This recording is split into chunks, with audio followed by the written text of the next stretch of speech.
There's no right answer. Actually, there is. No. You're in fear for your life. Thought she had a weapon. You couldn't get away. All right, I got you. He goes out there. State gets up. Were you in fear for your life? Nope. Do you think she had a weapon? Nope. Could you get away? And yep. We're like, damn. No. A lot of lawyers are,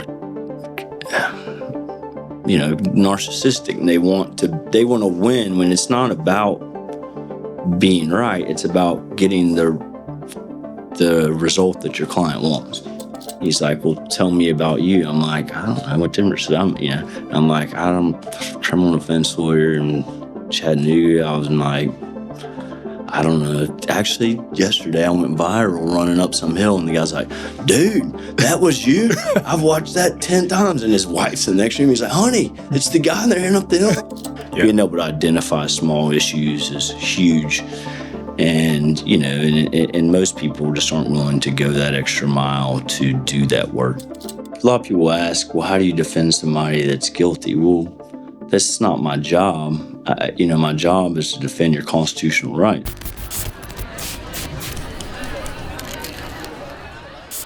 Matt Brock, welcome, dude. I'm excited to have you on. We got matching white Monster energy drinks here. My first time. It's pretty good. Yeah. You have to let me know how it is. Once you get to the bottom of the can. It'd be better if we were drinking alcohol with it, but well, yeah. You did give me that option. We still can. We only got tequila and whiskey. So. That would work, but then we would be just drinking and still got to hit the gym. Leave in a couple minutes, go to the bar. So that'll be a good segue later into the bar. I got to remember to bring that up. Oh, yeah.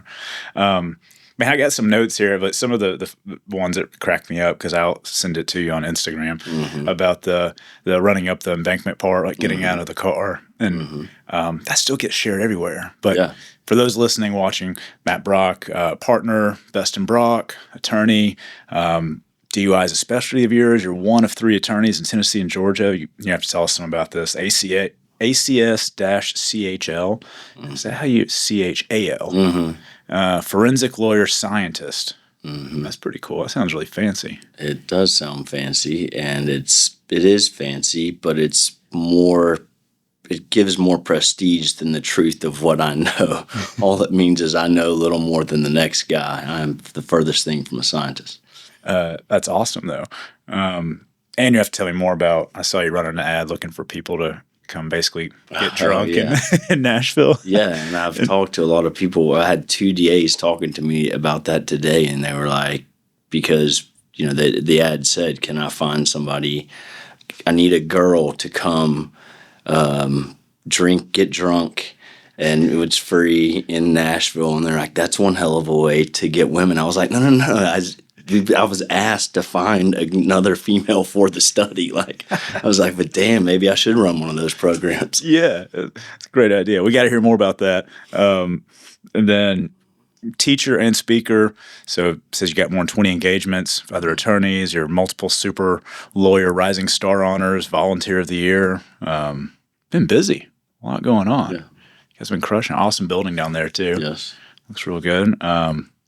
Where do you want to start? What are you going to tell us about first? I don't know. You're in charge. I have no idea. You tell me however you want this list to go. I'm just here to, I think, answer your questions. All right. Well, I'll be happy to riff as much as you need me to. I will interrogate then. So it says, I had AI run some questions on you and started entrepreneur. I didn't know about the e-commerce business. Yeah, you did. Because remember when we first met, 15 years ago, I tried to hire you. You did some work for that. Really? What was it? I forgot. It was a teeth whitening business. I forgot all about that.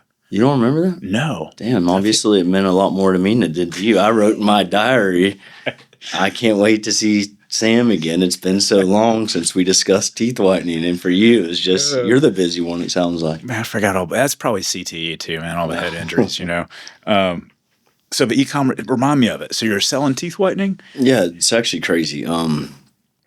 What happened was me and 2 buddies in college, 2 other buddies, who were all still best friends, decided that one person would become the finance guy, one guy would become a doctor, one guy would become a lawyer. it took me a little longer than it did them to get to there. But that's what happened is one guy became in fact, the finance guy, I guess our business guy, he was one of the first people to advertise online. Crazy. Okay. Friends with Sean Knapp, they're all genius guy. Yeah. The other guy became a dentist, and we were all, entrepreneurial minded, I think, from the rip. And so we were, always talking about how we're going to take over the world. And somehow, while we're in college, they come up with this plan. And it's as we're in college, right after we get out of college, and they actually start this business in Rio. And it begins as a teeth whitening business. And then ultimately we end up having labs all over Southeast Asia. And so before like Smile Direct, we were doing custom labs, sending you a mold, you were sending it to our lab. So not only were we creating the trays for your whitening custom to your teeth, so you don't have the marks where things are off white. Right. But in addition, we had the syringes with the different levels of carbamide peroxide. Yeah, that's what that was called. And we were selling to dentists, to direct to consumers, and then at one point in law school, because they had kind of gone on to other things and the business began to kind of flail a little bit, I took out a law school loan and bought it from them, bought their interest out, and then it started to explode again. It was crazy. And so I'm in law school, still trying to run this other business, would barely succeed in law school. And then at one point, if you Googled teeth whitening, it was the number one thing that came up. Wow, that's huge. Yeah, it's insane. Yeah. Until they did a Google algorithm and changed it. So at one point I could have sold it for a bunch of money, and then I sold it for not so much money. But it was a great business experience. There's a lot that I learned from it that I apply to the law and, other endeavors got into. Yeah.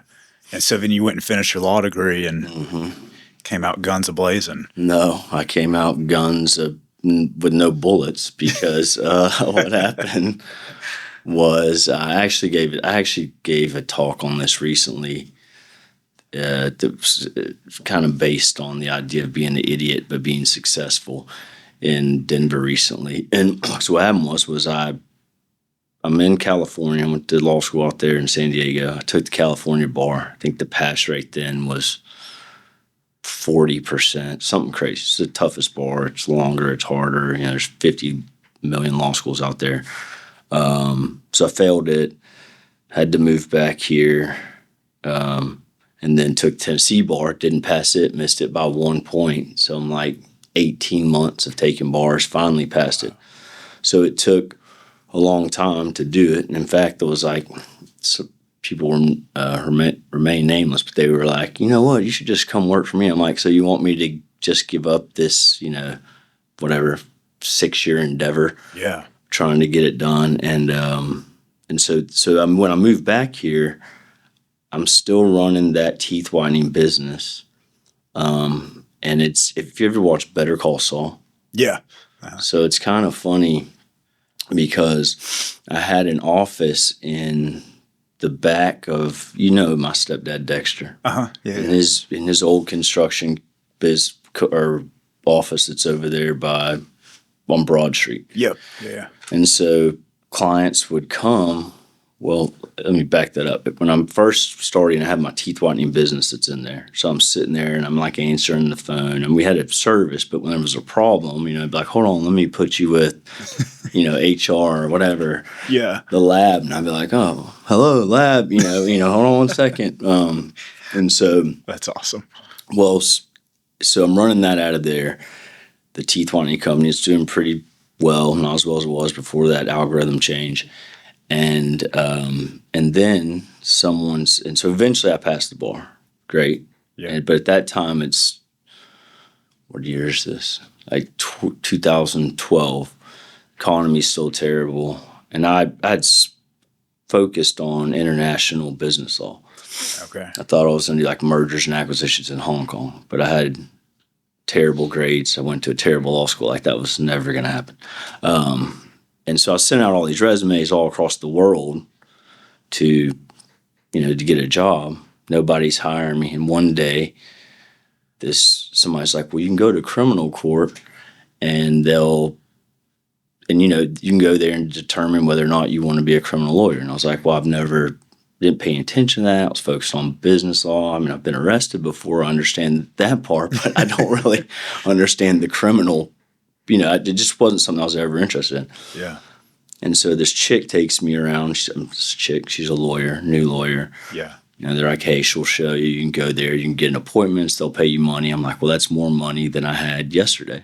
So I'll give this a go. And I know that I don't want to do it. Yeah.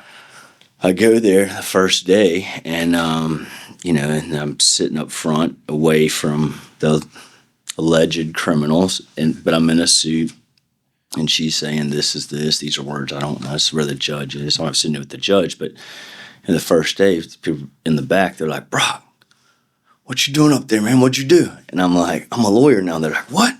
You're a lawyer now?" Because I've been gone for a while, and she's like, "What?" And I'm like, "I don't know, dude, what's up, man?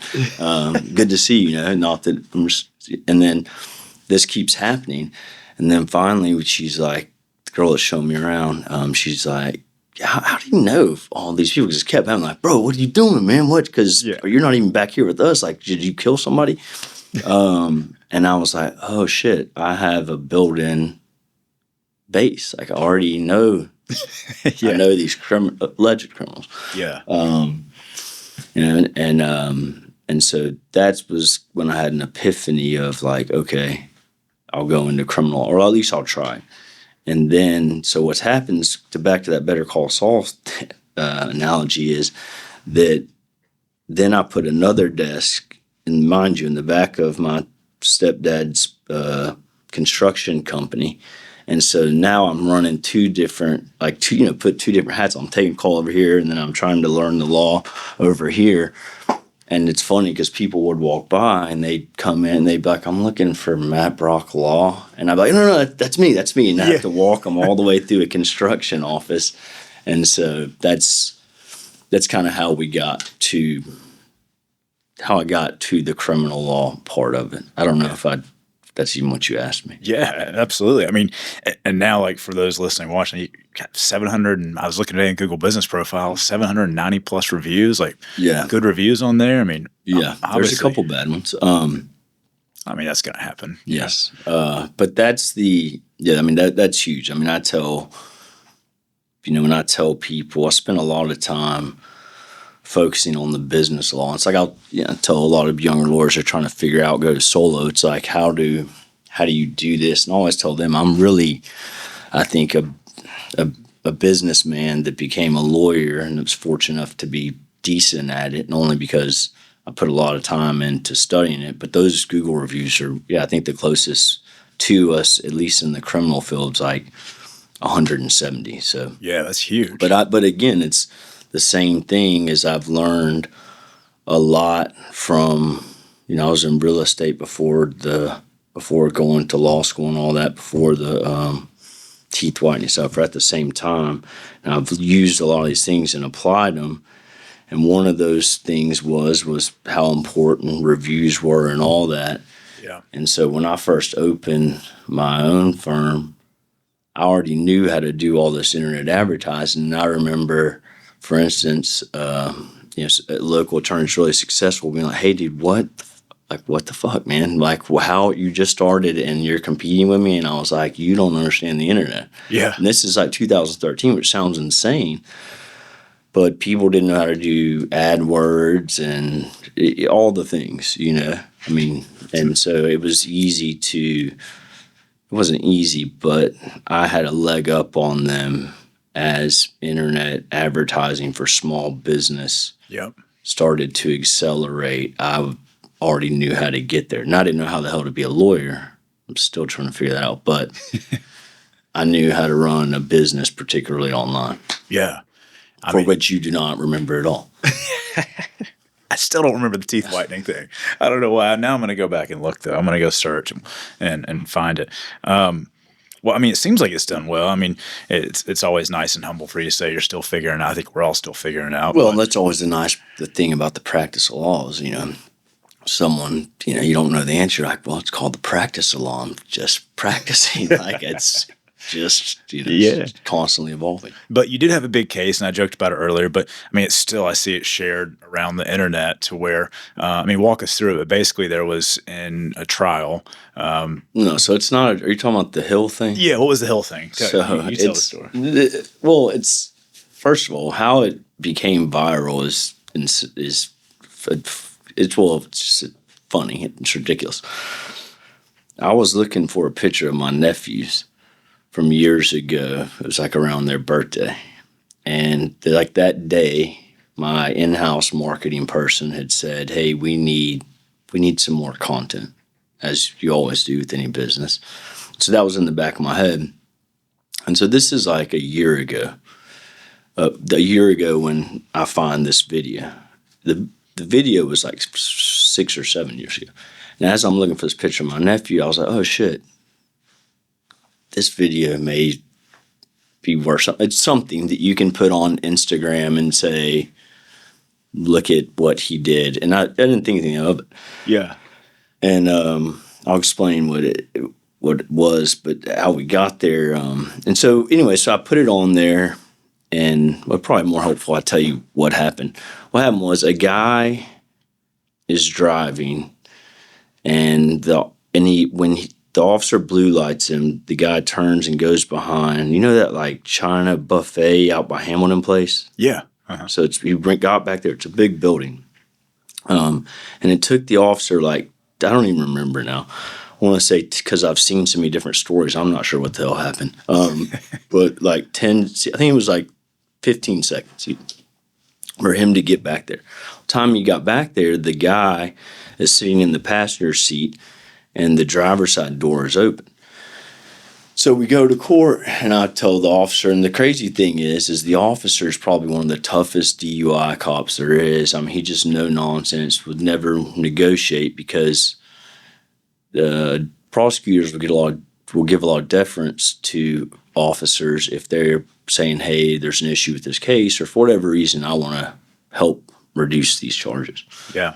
But he was not that guy. I had a great relationship with him. But anyways, he was like, I told him, well, this guy ran up this hill and he got behind this dumpster. And he was like, well, I didn't see anybody. I was like, that's because he ran up that hill and was behind the dumpster, and this dude was the passenger.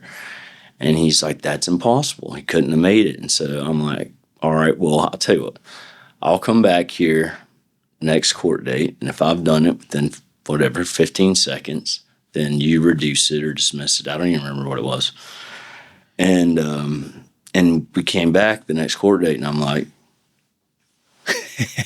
and he's like, what is that? And I'm like, I got behind that dumpster in 15 seconds. He was like, you fucking did that? And I'm like, you said if I did this, then you would reduce it. And he was like, I didn't think you were actually going to do that. And I was like, that's all I got here, Yeah.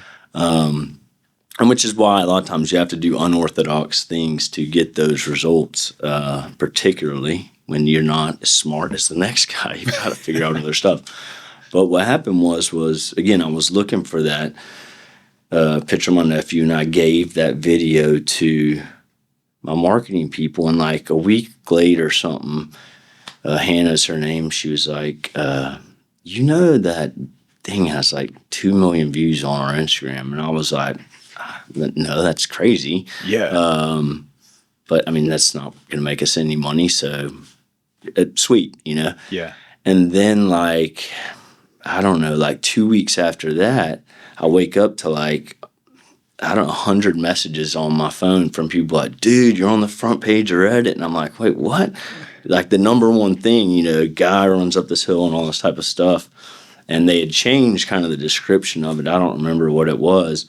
And it just blew up. And it hasn't made me any money necessarily, but it's a funny, little anecdote to how you can get stuff done. And as I was saying, I just did a presentation on it in Denver, doing just about thinking outside the box and things like that. And when a lot of times you're screwed, and so you've got to think about different ways to do it. But I was on because I didn't put my stock in. It's crazy that it's on the front page of Reddit, and I realize that's a big deal. And I don't think I'm some celebrity now, but it's just nuts that you need this content. Right.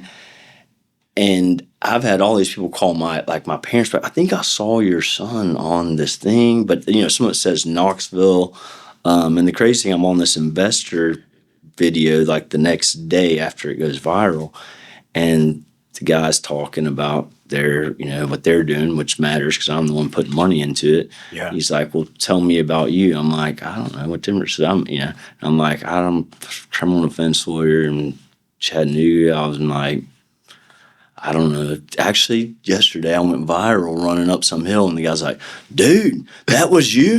I've watched that 10 times. And his wife's in the next room. He's like, honey, it's the guy that ran up the hill on this call. I'm like, so it was a crazy little story that really wasn't that big of a deal, but it continues to have a life of its own. It's like you said, every couple of months it comes back. And it was a throwaway thing that I'm glad I was looking for a picture of my nephew. So.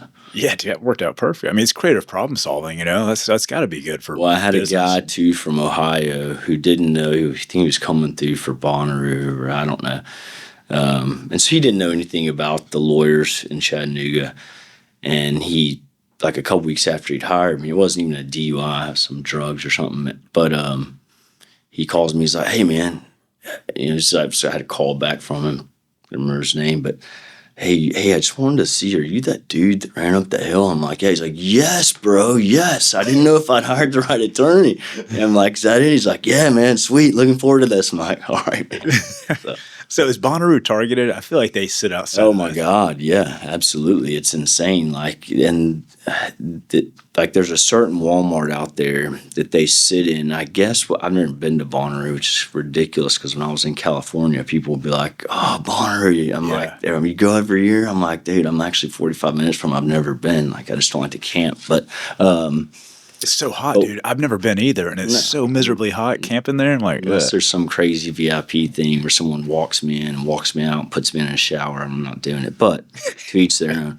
But they sit at, well, they're sitting all over that place. But particularly because I guess when you go into Bonnaroo, they'll like quasi search you or something. Like, I don't know, they got dogs or whatever. You got to hide your drugs. Yeah. And so there's a Walmart, I guess, that people like, it's close to the entrance where everybody will go and get water, and then they'll, I don't know if they're smoking on the way there, they're going to put it in their socks in the trunk, and the cops just sit there and watch people put stuff in their trunks.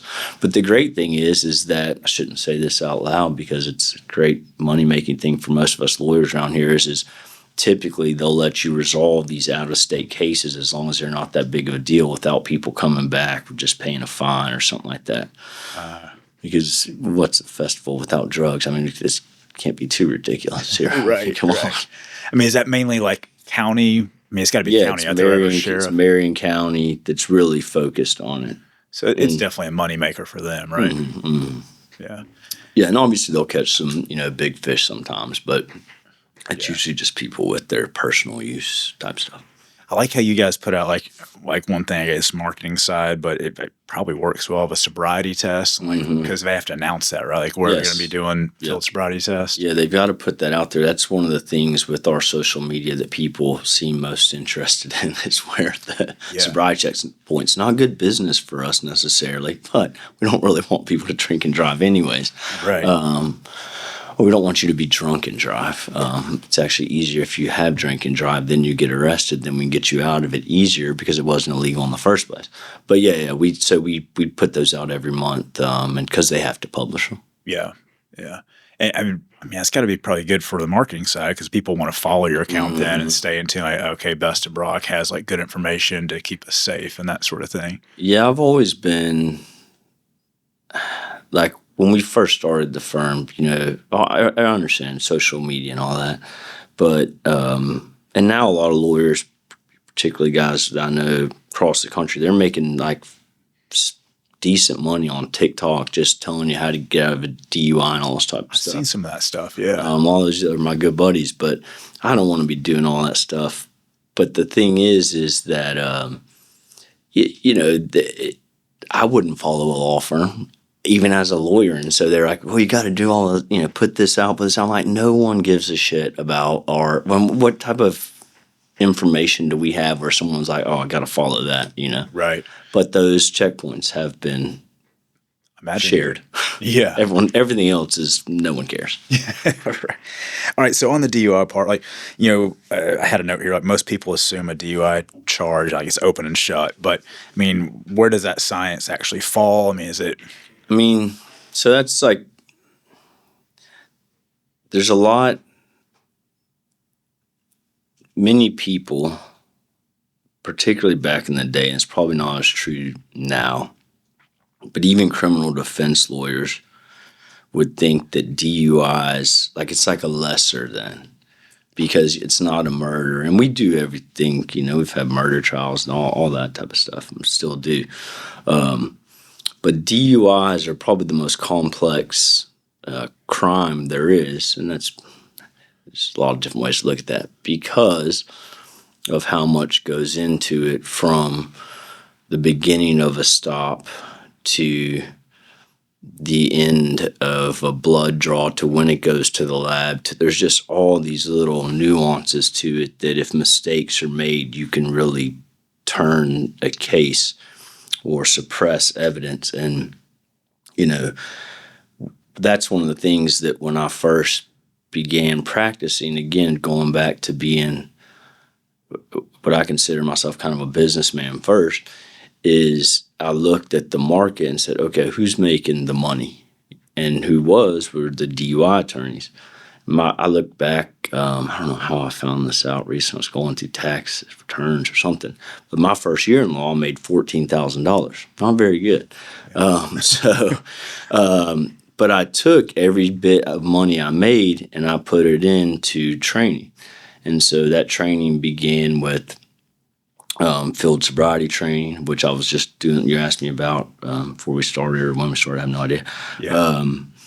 In that, and then you go from that to being an instructor in field sobriety. So field sobriety, looking for what instructions an officer gives, and if they get the wrong instructions, they can't use those clues against you. And then from there, how to be an instructor, and then looking for the other certifications are like advanced roadside impairment.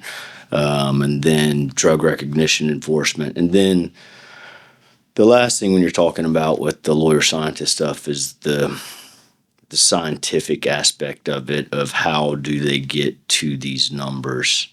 Because what happens is most, I shouldn't say most, a lot of defense attorneys, I'm not trying to shit on defense attorneys, I'm just saying it's really easy to take that number and just say that's it. That is what it is. Because all they do is give you a sheet of paper. I mean, what does that mean? Yeah. So here, you're guilty. 0.12. Like, well, how'd you get to that number? Yeah. What are you talking about?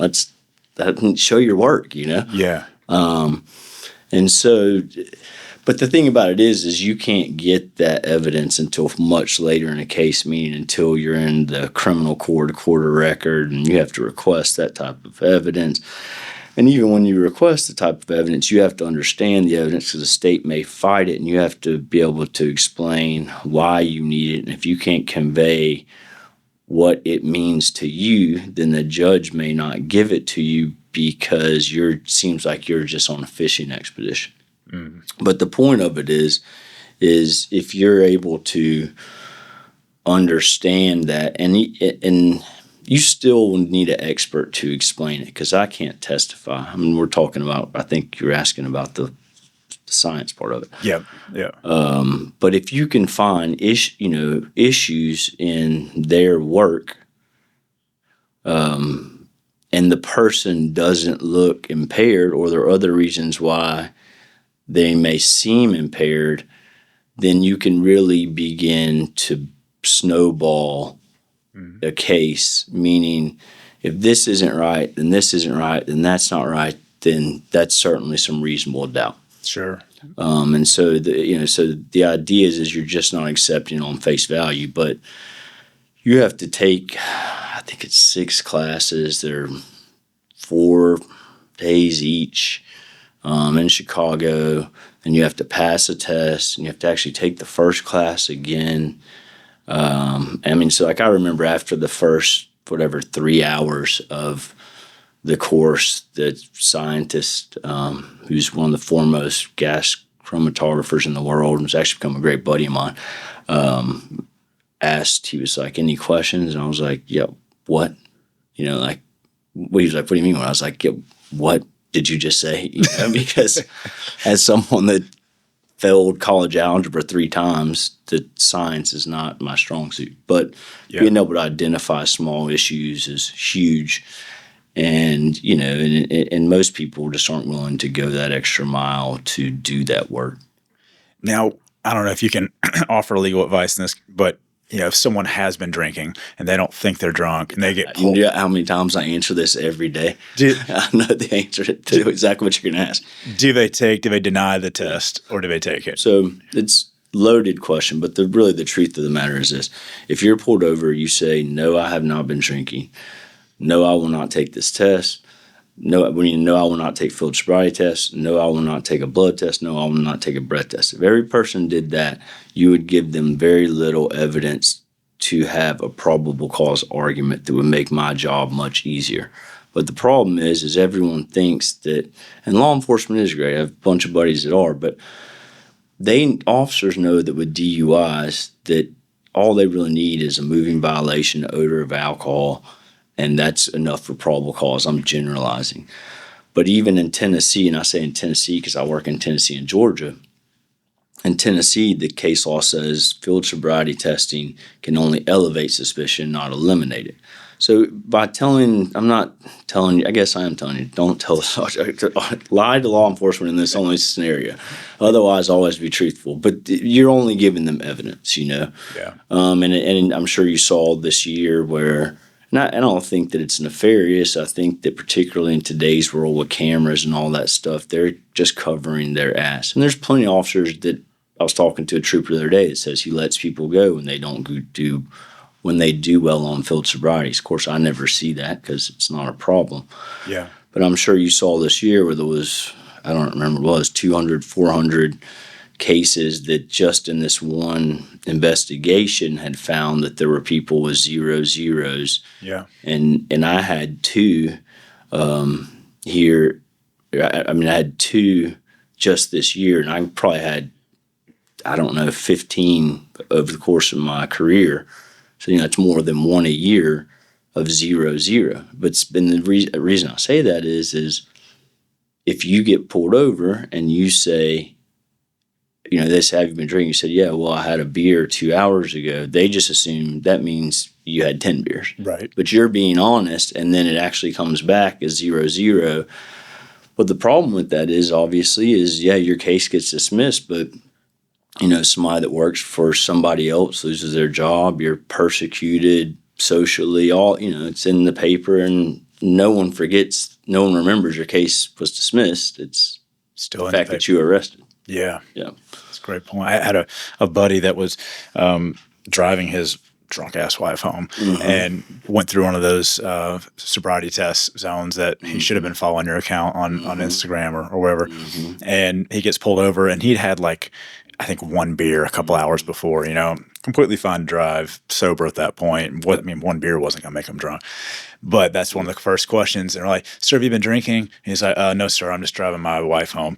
And she's like, well, didn't you have a beer a couple hours ago? And next thing you know, he's out of the car and he's getting it turned the whole thing. And luckily he was fine. He didn't actually sometimes the hammered person creates the scenario, in that scenario, your husband has 1 beer, she's hammered, and then because she's hammered, the officer thinks you're hammered, and you're like, no, I'm trying to help the person, right? And you get arrested, and the person who's hammered doesn't get arrested. So there's no right answer. Actually, there is no. All no's. So I know we're talking a lot about DUI, but you've also had some heavy cases like first-degree murder cases and that sort of thing. I mean, tell me about, does that weigh on you? That's got to be hard, right? Is that stuff that do you enjoy the challenge, or is it something you? Yeah, so yes, I do. In fact, and probably what I do is probably 85% DUIs. and again, because I'm trained on it, I'm the vice president of a national DUI organization. It's what I do. Yeah. But I love it, actually. And I have plenty of other cases of doing other stuff because I'm like, oh, hell yes. And frankly, not that all those cases are easy. Criminal law is very difficult. But I'm like, yes, not a DUI, because I can almost see the way these cases are going to work out. I can almost guess someone's BAC by reading an affidavit. Yeah. But yeah, we've had murder trials, sex trials, significant drug possession trials. In fact, I realized recently, I think the only trial in the criminal realm of general categories I haven't had at this point is like an assault, meaning like a fight case. But in fact, the first trial I had was a murder trial, and it's a self-defense case, and we're winning it. We're crushing it. Can't believe it. And the guy, everyone has the right to testify. And we go back and talk to the guy, and we're like, all right, 3 things. You're in fear for your life. You thought she had a weapon, and you couldn't escape. He's like, I got it. I'm like, all right, no, seriously. I don't think you should testify, but if you're going to, and I'm not telling him what to say, he had told me this. You're in fear for your life. Thought she had a weapon. You couldn't get away. All right, I got you. He goes out there. State gets up. Were you in fear for your life? Nope. Do you think she had a weapon? Nope. Could you get away? And yep. We were like, damn. No. No way. Yes, literally. Really did the opposite? But we were able to get it from a first degree to a manslaughter. So it went from serving life to 3 years. So that's a win. Yeah. What I told him was his Tuesday's not your Tuesday in closing. I'm like, when he says, I wanted to kill that bitch, it's just some things he's saying. This is nothing. And so somehow that worked. But yeah, no, it does weigh. We've lost our last 2 trials. It's probably not a good promotion, but it's the truth. And any criminal offense or any lawyer understands you don't win them all. But yeah, they're tough. Particularly, we had one recently. It was a sex case, and this guy's got a family, and they, at the reading of the guilty verdict, I mean, everyone's devastated, and you've been paid money to do a job, and you didn't achieve your job, and yeah, it sucks. That's gotta be heavy. That's terrible. Especially, a lot of people ask, well, how do you defend somebody that's guilty? Well, that's not my job. My job is to defend your constitutional rights. Yeah. And then a lot of people also assume as a lawyer, well, you must lie, and that's all you're doing. Well, really, all I'm ever doing is asking questions, and then someone else is making that decision, Yeah. And everyone has those rights, but I guess I say all that to say it's much harder when you never really know the truth, I don't guess, but when you're pretty confident that they were innocent, and, and as you look back, it's just like any other job, you can look back and think, shit, I could have done that, should have done that. How did I not see that? And we do that even when you win. I think anybody does that that's trying to be better at their job is, never being satisfied with your work. Man, I should have looked up this data before, and you may know it off the top of your head, but I doubt it. It seems like most attorneys I've had in the past for business law, especially, they don't want to go to court because they don't want to have an L anywhere around them, right? Like they'd rather just settle or anything like that. So I feel like, you actually willing to go to court and do that sort of work. That's kind of a rarity across when you consider the amount of attorneys, right? Like, well, I don't know because I'm not a civil lawyer. We have a personal injury guy. It's of counsel in our office who's amazing. But the difference is a couple of things. Is one, and I think, and I'm speaking out of turn here, but in most civil cases, business disputes, the judges are going to make you go to arbitration or mediation or whatever. Yeah. To try to resolve it. In criminal court, there isn't that option. Yeah. And so you're forced to go to trial. So I don't know that we're braver or anything like that. I just think that sometimes it's more apt to happen in the criminal world. But you still had to make kind of that decision to be like, I'm going to take on criminal law. Well, and you also have to decide. I tell. Again, I keep talking about this talk in Denver because it's just fresh in my mind. But it was a different topic. A lot of times I'm talking about when you're talking about all the speaking I do, and that's really just to help myself and to help other attorneys. But a lot of times it's you're trying to resolve things, and being right isn't always the answer to it. You're trying to negotiate it, and so some people will go in trying to argue the law and trying to be right, and then that's how you'll find yourself in those trials, because a lot of lawyers are narcissistic, and they want to win when it's not about being right. It's about getting the result that your client wants. Yeah. That's it'd be a tough job, man. Yeah, sometimes it sucks. Well, and that's the thing is, every day. I remember my old girlfriend used to be like, "Hey, how's your day?" I'm like, I was fucking arguing with people all day, Like, I mean, from the moment when I go into work, it's like, "Hey, here, take this, get out of," Yeah. It's like you're starting fights. But that's what I'm saying is there's two ways to do everything. You don't have to. It's a lot of it's about relationships. I know what I got off track there. The point of it is talking about going to trials and all that is a lot of people don't go to trials. Mm-hmm. Even if they're criminal defense lawyers, they say they'll give up, and you will get much better results when a prosecutor knows that although you're trying to sweet talk them and they get using your facts that may not be the best, but come on, you don't want to take this up there. As long as they know that you're willing to go to a trial and that you're willing to get into that fight if you need to, you're probably going to come up with better plea offers. Yeah. Because when they know that the person's never going to go or they're never going to win, then there's no incentive necessarily for them to resolve it in a favorable manner for my client. Right. Because there's nothing to fear. And I'm not saying people are afraid of me, but they at a minimum will know that we're going to give them work that someone else may not. Yeah.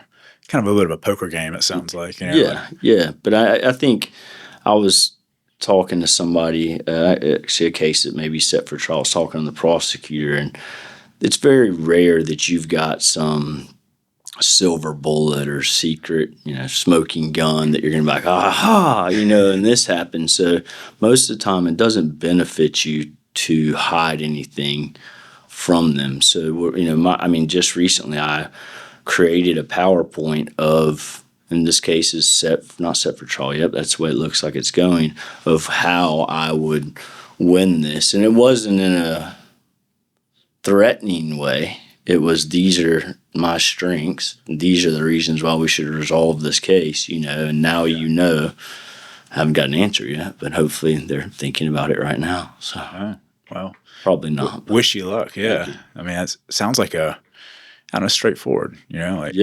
Here it is. This is why you would lose. And then it's like, oh shit, thanks for telling me that. Didn't realize that, instead of, because, your thought on something may be that you think is super strong, but it may not have the same impact on a jury. And, we've won cases, and the reason that you win is something that the jury thinks it's a big deal, and it's not. I mean, for instance, one of the first things people always say is, well, they didn't even read me my Miranda rights. I'm like, well, that doesn't matter unless you said something. But you can say something in a trial like, and they didn't even read them their Miranda rights. Just totally irrelevant to the guilt or innocent. The jury's like, oh my God, they can't do that. Right. All right. So I got to ask you, marketing advertising wise for Best and Brock. I mean, the review has been huge. Social media seems to be doing well, but then got in the billboard game as well. And I was listening to a podcast recently with, was it John Morgan? That's Morgan is his first name, right? That guy's diversified in everything. He owns like was Ripley's Believe It or Not Upside Down House thing was his thing. Yeah, I've seen him speak a couple of times. But so we used to have billboards, and that was when Zach England was with us, and I'm sure you see his billboards all over the place. Okay, yeah. He's got a basketball or something. Yeah. And so that's more of a personal injury thing. I don't know whether it works or not. Yeah. But the interesting thing about those was that when we had them, we had like 20 going in time. You remember they were everywhere for several years. Yeah. I would walk in somewhere and people would like be looking at me, and like I could tell they were trying to figure out how they knew me. And like inevitably people come up and go, "I know you," and I'd be like, "I understand," because this has never happened. Obviously it's happened. Someone's come up to you before, like, "I think I know you." Like, "No, you don't." Yeah. But it was happening all the time, and I know what's going on here. Do you live by this exit? Right. By this billboard. Yeah. But yeah, so I'll cut you off, I think, before you. No, I mean, it seems like for brand awareness, though, like it worked well. And I've seen kind of the ebbs and flows of other firms, and it does seem like the personal injuries, like Morgan. Yeah, it's a crazy. You can't compete with those guys. They got to be spending what? What do you think a month? Like $20 million a month on? Yeah, more than that. I mean, someone like that. I mean, they got naming rights, but even I don't know what local people spend necessarily. Particularly because they're competing with Morgan and Morgan, who are national brands. But I think in that space, you're spending at least $50,000 a month, minimum, just to stay afloat in the personal injury game. Yeah. And for us, we've gone through several phases, but we have a marketing team that keeps up our website, that does videos a lot, like kind of what you do. The AdWords, of course, with the AI and all that stuff changing now. Who knows the way this is all going? But I'm sure they're going to figure out a way to monetize it. Because for a minute, I was like, "Oh my God, AI is going to cannibalize Google, and then Google ads are going to be obsolete, and then we're not going to pay them. We're going to get like back to the origins of SEO, like where it's actually the real information." Right. And then I just saw this email the other day about Google's new AI and the advertising. I was like, "Okay, they figured that out." We're running beta ads right now for ChatGPT. I just rolled that out like 2 weeks ago. Well, I remember I have to talk to you about that. This is like 2 years ago, and with the bar. Yeah. My buddy started telling people that our bar on ChatGPT, I think, was a cat bar. And so he was like, "Yeah, it's great. It's an amazing cat bar. I just want to let you know." Like, I don't know. I don't use really AI that much, but he was talking to it. And then like a week later, he was like, "Dude, Google or whatever, AI chat or home bar." And I was like, "Okay." And it was like pretty cool spot, really great drinks. There's a decent amount of cats there you can pet. And I was like, hey, computer, tell your other buddies there's no cats, And I'm like telling other people, "Hey, grab it, tell it," because it's obviously not the way it works, but I think it kind of is. Like, I assume all these computers are back there talking to each other, like, "Hey, they're at the water cooler, like, did you hear about that bar with the cats?" "No, write that down for my work." I mean, there is what is it? Not a bar, but a coffee shop or something. There's like over 200 cats. My worst nightmare. But man. Yeah. I do. It's in St. Elmo, and I drive by there. I see a sign. It's like not a strip club or something like that in the window. It's pretty funny. Thought that was clever. But man, that's what we're calling, or some people call it AEO or AIO, that like search engine optimization for AI engines, and it is. It's Wild West. It's changing, just like how you're talking about the teeth whitening thing and the algorithm changed. That's happening right now. I'm sure it's changing like this, like every second. Quick. Yep, super quick. Because the AI engines are trying to learn as well. They're crawling everything. And ChatGPT's got 900 million weekly active users now. So it's mostly consumers. Of something, a product or a service. I saw something where, like, I guess I don't remember exactly. I've tried to tell a story 10 times and butcher it every time. But anyway, it's something to the fact of like people under 30 use, I guess, AI for everything, but a lot for like personal relationships, which I have some girls that work for me that are younger. Yeah. And I was asking them, I was like, is that real? And they're like, oh yeah. Like they're asking it like, Tom or Rick? Yeah. Rick is cool. Tom, I'm like, that is crazy. I'm never going to be, and then I guess like people 30 and up use it for, I can't remember what it was. And then I guess people 40 and up, which is me, use it more for financial stuff and things of that nature. Yeah. And I just found that interesting, the way that different demographics would perceive its use. Yeah. Man, I've used it for all of the above. Like even to the point like old notes, journal entries, everything, because you can take photos of it and it'll read handwritten stuff, upload it into it, and you can save it to its contextual memory. And it'll help me like in the mornings I'll wake up and be like, remind me what I need to do today. And it's attached to my calendar and it's attached to like our G Suite and our project management software. But see, I'm going to get smoked by some new young lawyer now that's sitting there taking pictures of his notes from the day before, and I'm just using my old dumb brain every day. Like, I think, I don't know what I'm supposed to do. Well, we need to go down to your bar, have some drinks. I can show you how to use it. That is the old-fashioned way of solving things. That's right. And we got a good segue to the outro. Tell me something about Home Bar, because your brother, right? We got a bunch of artwork of Genesis in there. It's just me, my brother, and a guy named Brian from Birmingham, and Genesis is partner. And it's really a bar we created selfishly because there wasn't a place. Everywhere I went, I felt like everyone's dad, which I probably was. And so it was a place where you could go somewhere, feel safe, have a quality drink, and and not feel like an old man. Like aged out. Yeah. I mean, it's a classy place. I really like it. You go to other cities, you're in Atlanta, you're in Nashville, you're in New York, whatever, and you go out on a Tuesday and it's normal to see a group of 40, 50, 6-year-old people out at 11:30 still having a nightcap, and I think, this city's changing, but more or less by 10 o'clock, it's all kids. Yeah. And I think we should still have a good time as old people. That's right. Yeah, I feel you. At 41, I'm the same way. It's like a scarlet letter in Chattanooga. Be above 40, even above 30 in single in Chattanooga is like. I think it's changing. Yeah. I was going to a lot of these run clubs lately and just talking to people and picking their brain of like where they're from. And it's amazing. Like probably 90%, maybe a little high, at least 75%. Like they just moved here the last few years. It's all these new people moving here, and it seems like outdoors, a lot of the outdoors is bringing them here since COVID, like hiking and all that stuff. And I saw your run club thing on the elevator. It's because of that chick right there. What's up with that? Thursday nights, come join us. How far do you run? I hate running. Yeah, she does too. How far do you? But you run to a bar, don't you? We can. We run to Home Bar. Let's do that. Apparently there's some running club that's going there tonight. Oh yeah. Where do you run to? So we run from here, do like a loop, come back. It's usually like 2 to 3 miles. How far is this loop? 2 to 3 miles. Anybody walking in this group? We usually, like last week, it was just Sam and I. And all right. For those listening, it's not me in the third person. It's Samantha who's running our sound. We ran and walked, so I did a little bit of both. Okay. But yeah, come join us. I thought about trying to we need our hook. I'm like, maybe we shoot a shot of whiskey or tequila every mile or something like that. Because I used to do that, like beer mile, Rod Dixon run, where you drink a beer every mile for 5 miles. But I'm trying not to drink during the week. Yeah, so that's a problem. That's challenging. That's not going to help you at all. No, it's not. Yeah. All right, so I got 5 quick fire round questions for you. You ready for them? Yeah.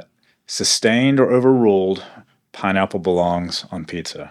I overrule that. That's blasphemy. So there's no pizza with pineapple on it at Home Bar? In fact, I don't think pineapple should be anywhere but with other fruits. Okay. All right. Good to know. You have filmed teeth whitening tutorials and scaled an embankment for a jury. What is the most ridiculous thing you've ever done on camera? I don't know. I try to stay off camera. We're probably losing that. Me and my brother lost that game show. We lost $100,000 because we couldn't figure out what stupid map. Yeah, I haven't seen this. Oh, I'll send you the link. It's hilarious. All it is me and my brother going beep beep beep beep. You beep beep beep. We lost $100,000 by like 20 seconds. It's still pisses. So you can tell, I don't tell if I'm pissed thinking about it. He says it's my fault. I says it's his fault. I hope you guys fought on camera after that. I'm still mad. All right, number 3. You studied Nice and Hangzhou. Is that how you say it? Hangzhou. Croissants or dumplings? Pick one for life. Not dumplings. Croissants, then. Yeah, croissants, I don't like the French either. They've always make us wait in the back of the line. I'm still pissed about that, too. My whole grudges, apparently. All right, best courtroom scene in a movie or show, and how badly do they butcher actual law? I don't know. It always seems to be a bit off. I remember watching The Lincoln Lawyer, the movie, many years ago, and thinking, like, this seems kind of more accurate to how, at least, like, the interactions would be, and that's probably bad because that movie's fucked up, I think. But but the rest of it's crazy. I mean, you watch it with someone and they're like, "Is that what you do?" Like, that isn't even that. You can't even. It's not even. You can't even say that. You can't even talk like that. Like, was it A Few Good Men? Yeah. You can't handle a treat. You've never done that in a courtroom? No, but, well, kind of, but not really. Sometimes you talk a little too much, and the person, judge is like, "Hey, you're not supposed to be talking." Like, "Oh yeah, sorry." All right, number 5, last one. Knowing everything you know about field sobriety test, are you more nervous or less nervous than the rest of us when you see blue lights? More nervous. I'm terrified every time I see blue lights. In fact, I use that in jury selection. I say, close your eyes right now. You see blue lights. They're on the other side of the road. Are you nervous? Like, yeah, no. I mean, I don't know if you felt that. You're like, oh, shit. Oh, yeah. They can't get you. But, yeah, because I know that, even I don't drink and drive, but, yeah, I'm just as nervous as everyone else. Yeah, it does that. It's Police will terrify you. Yeah. It's not because they're bad, because you're afraid you'll get in trouble. Yeah, it's like the Pavlov's rat thing, ringing that bell. Exactly. Yeah, now it's the blue lights. Well, we missed anything, man? I don't even know what we were supposed to be doing here. I think it went great. We had a good talk. Well, I enjoyed it, man. I appreciate you coming in, and Thanks. Thanks for sharing all that. I know, no. No. That's what I would leave you and everyone with. And I'm sure that what you'll do is you will say, "Yeah, I had a couple of beers, and yeah, I'll try that test," and then I'll read your police report. And like, damn it, no one will listen. So if they want to reach out to you, Best Brock Law H. Just remind me of the URL again. Hold on, I got it right here. Shit, I did have it right here. bestlawhb.com. And then I think all the socials are Best and Brock. Okay. Matt Brock, thanks for joining us, man. Thank you. Appreciate it. Thanks. Hopefully you remember this one.